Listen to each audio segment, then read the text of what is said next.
President Lee Jae-myung has embarked on a 5-day trip to New York to attend the UN General Assembly, his first since taking office.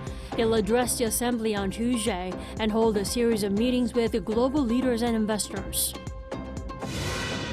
And ahead of his New York visit, President Lee said in an interview that South Korea could face a financial crisis if Seoul accepts Washington's investment demands without safeguards, such as a currency swap arrangement. And for the first time since U.S. President Donald Trump's return to the Oval Office, North Korean leader Kim Jong-un has spoken out about the possibility of re-engaging with him, reflecting on his, quote, good memories of Trump. We begin with President Lee Jae-myung's upcoming debut at the UN General Assembly.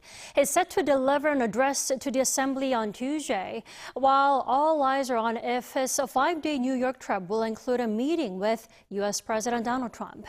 Our top office correspondent, Song Yoo-jin, starts us off.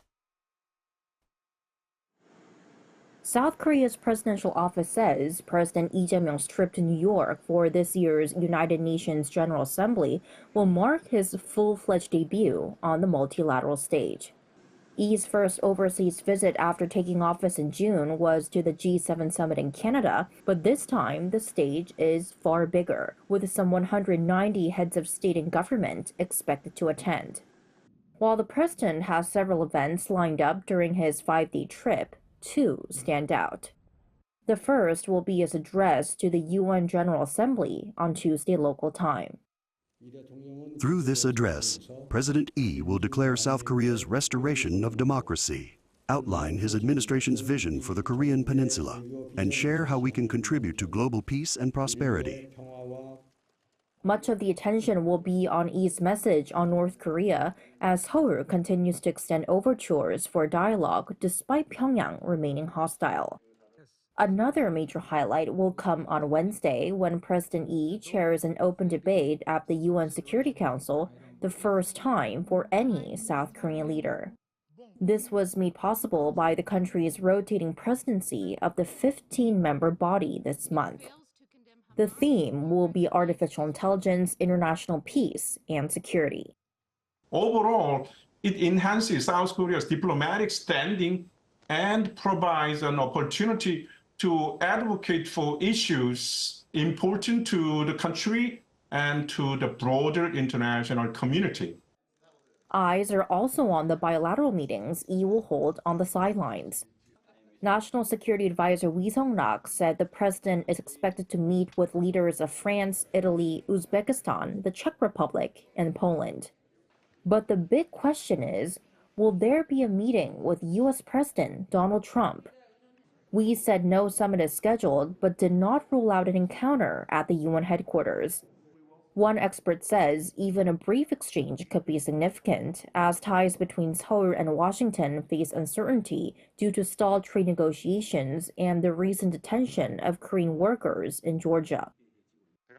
It would be good to reaffirm the positive chemistry the two leaders showed at the White House last month. Even if detailed discussions on tariff deals aren't possible, if they can demonstrate some unity, I believe it could have a positive impact on the negotiations that are currently at a standstill. President Lee will arrive in New York on Monday local time and return home on Friday. Song Yoo-jin, Arirang News. And right before he departed for New York, President Lee said Washington's investment demands could spark a financial crisis here, unless there are safeguards like a currency swap arrangement. Our Moon Jung has more. President Lee Jae-myung warned the nation's economy could face a repeat of its 1997 financial meltdown if Seoul accepts Washington's current demands in stalled trade talks without sufficient safeguards. He delivered this stark warning during an interview with Reuters in his office on Friday, ahead of his trip to New York for the UN General Assembly. 통화 스와프가 되지 않는 상태에서 3,500억 달러를 인출해서 지금 미국이 요구하는 방식으로 전액 현금으로 송금 투자해야 되는 상황이라면 대한민국은 다시 IMF를 맞게 됩니다. This stems from a verbal trade agreement made in July. The deal aimed for the U.S. to lower tariff on South Korean goods in exchange for $350 billion in investment from Seoul. However, disagreements on how this investment would be handled have prevented the final signing. An expert echoed President Lee's concerns regarding the potential impact of such capital outflows. Take into account the potential impact of the sudden outflow of the cash in terms of the international US dollar. That is a really serious burden for our country's financial status in terms of the international settlement currency reserve. In fact, South Korea currently holds about $416 billion in foreign exchange reserves. This means that the $350 billion investment deal would account for over 84% of the total reserves, posing a significant challenge to the nation's financial stability. The urgency for a solution lies in the lack of a standing currency swap arrangement. Such arrangements allow countries to exchange their currencies to help stabilize their financial markets in times of crisis. Historically, South Korea and the U.S. have signed these arrangements only twice, during the 2008 global financial crisis and the 2020 COVID-19 pandemic. On the other hand, Japan presents a stark contrast. It boasts more than double South Korea's foreign exchange reserves, with a $550 billion investment package accounting for 42% of its total. Crucially, Japan's yen is an international key currency, and it maintains a permanent swap line with the U.S. This provides a robust financial safety net, a luxury South Korea lacks as it does not hold a key currency itself. 문지영, Arirang News. Now on North Korea, President Lee said he's open to a deal between the North's Kim Jong-un and U.S. President Donald Trump, in which the regime agreed to freeze its production of nuclear weapons. Our Park Jun-han has the details. In a bid to ease long-standing tensions on the Korean peninsula, South Korea's President Lee Jae-myung has suggested what he described as a realistic solution to North Korea's nuclear program, emphasizing a freeze on weapons production over immediate denuclearization. Speaking to the BBC ahead of its departure for the U.S. on Monday to chair a UN Security Council meeting, Lee described such a freeze as an interim emergency measure that could halt Pyongyang's annual production of 15 to 20 additional nuclear weapons. He called the plan a feasible, realistic alternative while maintaining the long-term goal of full denuclearization. President Lee said rebuilding trust between South and North Korea is crucial, particularly given the previous Yoon administration's aggressive approach toward Pyongyang, adding that he believes these steps will encourage the North to resume negotiations. In an interview with Reuters on Friday, Lee said he has sought to ease tensions with North Korea, but Pyongyang has rejected Seoul's outreach, leaving him thoughtful about the near-term prospects for inter-Korean dialogue. 북한이 대화 자체를, 접촉 자체를 아예 거부하고 있기 때문에 남북 간의 소통, 대화, 협력은 당분간은 어려울 것으로 판단이 됩니다. However, North Korea has been rejecting approaches from the Lee administration with sharp criticism. In a Supreme People's Assembly address over the weekend, Kim Jong-un clarified that unification is impossible and classified the two Koreas as completely incompatible entities that are two separate states with no need for shared endeavors. Kim emphasized that denuclearization is meaningless for North Korea, which declared itself a nuclear power in 2022, vowing never to give up its nuclear arsenal. Despite the hostility toward Seoul, Kim left the door open for talks with Washington. During the address, Kim recalled personal interactions with U.S. President Donald Trump and suggested dialogue could resume if the U.S. abandons its denuclearization fixation and recognizes North Korea as a nuclear state, paving the way for peaceful coexistence. Park Jun-han, Arirang News. So, for the first time since U.S. President Donald Trump returned to office, North Korean leader Kim Jong-un has expressed his openness to reviving talks. Now, experts told Arirang News the timing could be sooner or later, but the conditions remain as tricky as ever. Oh Soo-young reports. North Korean leader Kim Jong-un has signaled he is ready to talk again with US President Donald Trump, according to experts in Seoul, with a summit on the cards within a matter of weeks. In a speech to the Supreme People's Assembly, the North's highest political organ, Kim for the first time spoke out on the possibility of re-engaging with Trump. He said he still personally has good memories of the US president, alluding to their meetings during Trump's first term. Kim said there's no reason they couldn't face each other again if Washington abandons its goal of North Korea's denuclearization. One expert remarked on the timing.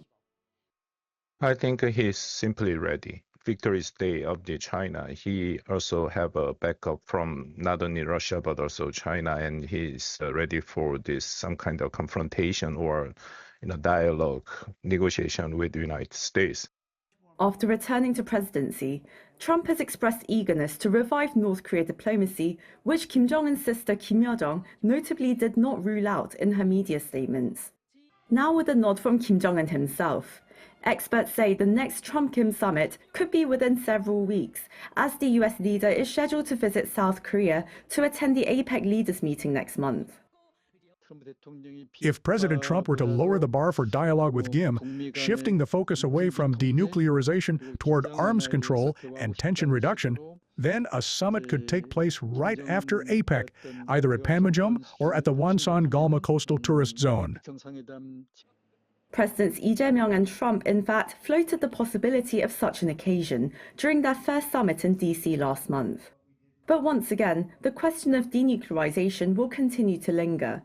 In 2019, Trump and Kim's second summit in Hanoi broke down as the US leader called for a big deal to fully dismantle all of North Korea's nuclear facilities.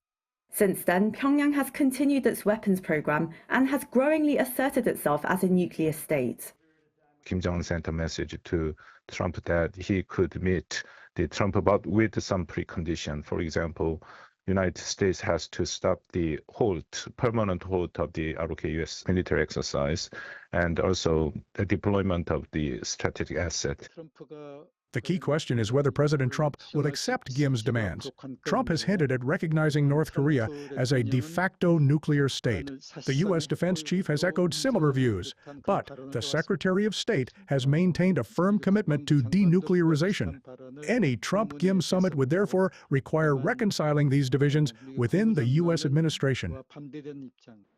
South Korea's presidential office on Monday reiterated Seoul's support for the resumption of US-North Korea dialogue.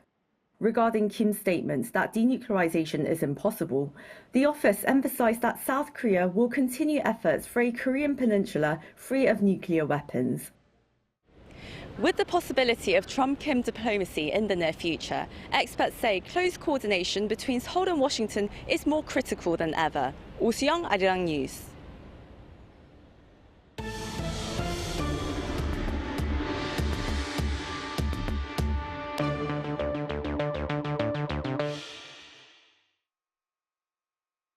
The 2025 APEC Main Week will be held in Gyeongju from October 27th to November 1st, with the last 2 days for the members' leaders meeting. This is according to the Ministry of Foreign Affairs on Monday. Now, this year has already set a new record, the ministry said, yielding 14 distinct ministerial meetings and 21 joint agreements. A comprehensive joint statement is set to be adopted following the Foreign and Trade Ministers' meeting, encompassing year-long achievements from various high-level talks. Now, as the chair nation, South Korea has spearheaded key agenda items, including cooperation on artificial intelligence and responses to demographic shifts. Amid the ongoing conflict between Israel and Hamas, several countries, including G7 nations, have moved to recognize Palestine as a state, with more expected to follow. But this has drawn a sharp backlash from Israel. Our Park Kwon-woo has more. 4 more countries have joined the list of those recognizing Palestine as a state. They include 2 G7 countries, the UK and Canada, marking the first time such economic powerhouses have taken the step.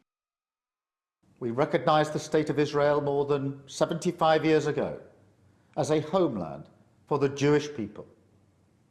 Today, we join over 150 countries who recognize a Palestinian state also. The Palestinian Authority welcomed such a remark, calling it an important and necessary step to achieve lasting peace. And similar remarks for Palestine's recognition came from Australia and Portugal, also on the eve of the United Nations General Assembly, resulting in at least 151 of the 193 UN member states now recognizing Palestine's status. However, the U.S. called such actions performative, adding that its priorities include the release of hostages. Israeli Prime Minister Benjamin Netanyahu also strongly rejected the country's move. For those leaders who recognize a Palestinian state after the horrific massacre on October 7th, you are giving a huge reward to terrorism. And I have another message for you. It will not happen. While saying he'll fight against the false propaganda and the calls to establish a Palestinian state, he hinted at more messages coming towards the international community. Alongside these moves, countries including France are expected to back a Palestinian state at the UN later this week. But as countries including South Korea have not yet confirmed their status on a Palestinian state, eyes are on now how many more countries will move to recognize Palestine in the coming days. 박건우, Arirang News.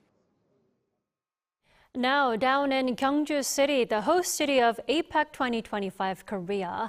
With the event just about a month away, Gyeongju is holding several events to promote its cultural heritage. Our An Sung-jin tells us more. As APEC 2025 Korea approaches, the host city of Gyeongju is filled with cultural events. And the Silla Kings Festival is just one of them. Hosted by Gyeongsangbuk-do Province, the event aims to promote the 1,000-year-old history of the Silla dynasty, which had Gyeongju as its capital. From trying out hanbok to exploring traditional Korean games, local residents and visitors have come to enjoy the vibrant atmosphere. We got to try out traditional hanbok. It was a great chance to understand the history of the Silla dynasty. We happened to just pass by while walking around, but the music made us curious. It's an interesting experience. The highlight of the festival was an interactive media performance and Silla-style traditional hanbok showcase, providing a glimpse into the Silla dynasty's history and culture. Further building on the success of this event, the city will be hosting a wider range of programs at its historical sites to further promote the city's cultural heritage and APEC 2025 Korea. An Sung-jin, Arirang News, Gyeongju. K-pop isn't the only Korean sound reaching the world. A group of international artists is breathing new life into Korea's traditional music, blending Kugak with rhythms from every corner of the globe. Our Park Hyo-bin has our story. K-pop may have crossed borders, but Korea's traditional music, Kugak, is also finding a global voice. On stages where the Daegum and Gyeonggi minyo once stood alone, accordion, African drums, and Mongolian strings now join in. At the center is Soundtrack, an ensemble of foreign musicians breathing new life into Kugak. Members come from diverse backgrounds, yet a single curiosity about Korean sound brought them together. About 10 years ago in Mexico, my Korean teacher played Arirang in class, and that's when I first fell in love with Kugak, especially Gyeonggi minyo. For me, it's not so long time ago because I came to Korea 2 years ago. I wanted to know more about culture and, of course, music. Because I play flute, I was like, there must be a flute in Korea too. And then I started slowly getting to know through Daegum. After a rigorous audition last April, the group trained for 5 months under master musicians. Their debut came in August on an international stage in Uzbekistan. Soon after, they were invited to the Yeongdong World Traditional Music and Arts Expo in South Korea. For them, Kugak is more than performance. It's both an art and a responsibility tied to Korea's cultural roots. We got chosen out of like how many people, right? So of course excitement was there, but at the same time, the sense of like pretty high responsibility. We are playing Korean traditional music, which is, I think, a very special music. Rather than simply recreating tradition, they blended Kugak with instruments and techniques from their own cultures, creating original arrangements. As one member put it, no matter where an instrument comes from, its purpose is the same: to move people's hearts. In every country, instruments are the same. They come from the human heart. Wherever you go, traditional instruments carry people's stories. For these foreign musicians, Kugak's power lies not only in its melodies but in its emotions, particularly the concept of han, which means a deep lingering sorrow and resilience that's at the heart of Korean culture. For me, it's the emotion, the feeling that is coming with Kugak. And for us as foreigners, it's of course difficult to say that we understand Kugak and the feeling Han itself. But I feel trying to understand or getting close to it. I never felt that in my life before when I played the European 전통 음악. Beyond their music, Soundtrack has a clear mission: to introduce Korean traditional music to a wider global audience and break down the barriers that often confine cultural heritage. I want to put the boundaries down that all the other foreigners are afraid to touch Kugak, like you said. I want to be maybe it's a big word, but kind of an ambassador to show that it's possible. So music is for the world, so I want to show that to everyone. With every note, Soundtrack turns Kugak into a language beyond borders, a living dialogue where tradition meets the world. Park Hyubin, Arirang News.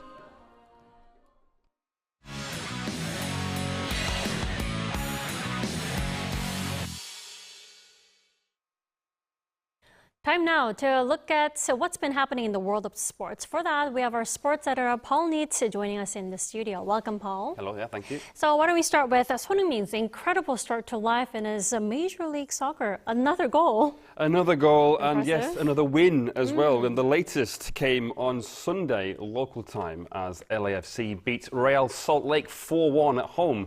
Son scored the goal that gave LAFC the lead, making it 2-1 just before half-time, firing in from outside the box for what was his first in a home game.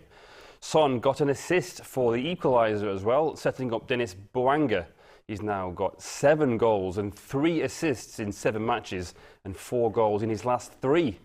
On Wednesday last week, Son got his first MLS hat-trick and a 4-1 win against the same team, Real Salt Lake.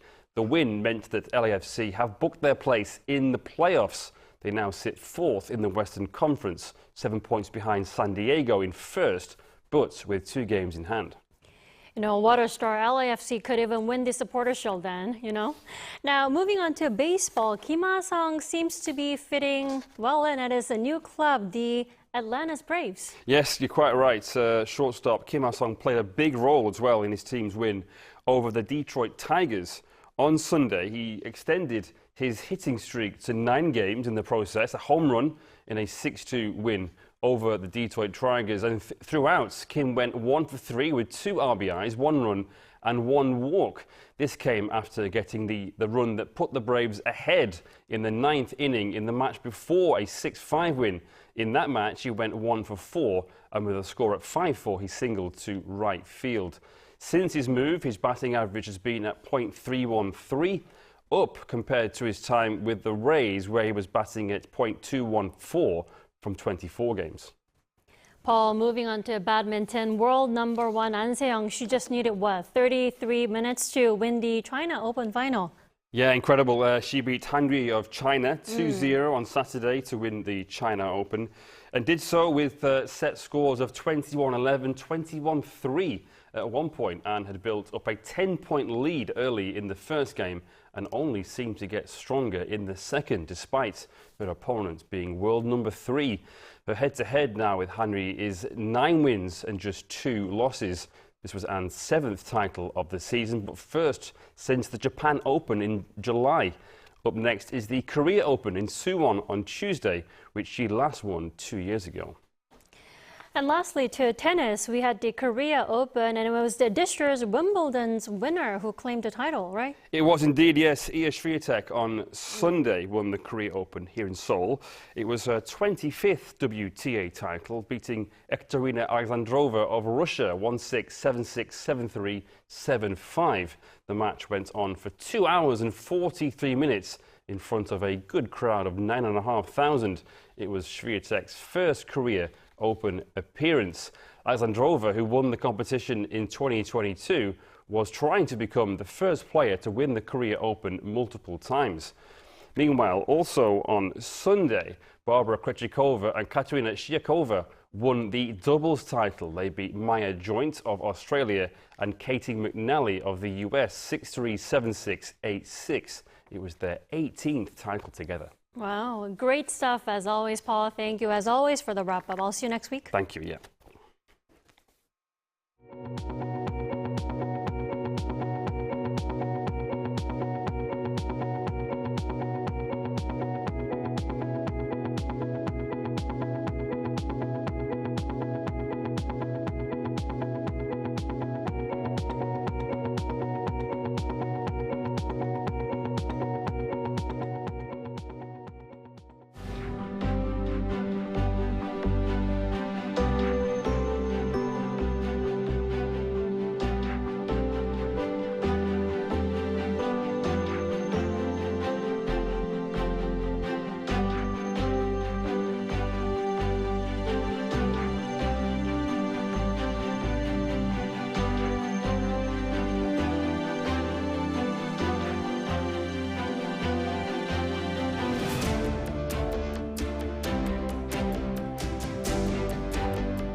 Unlike the cool mornings and evenings, the daytime is still hot at around 25 degrees Celsius in the autumn sun during the day.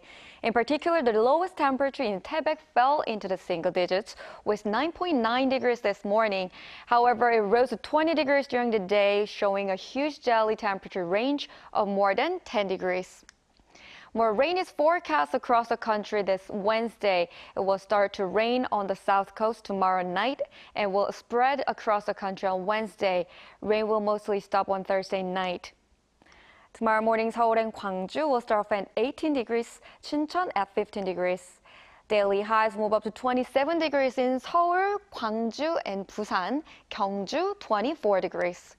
There will be frequent rain with this cool weather this week. That's all for Korea. Here are the weather conditions around the world.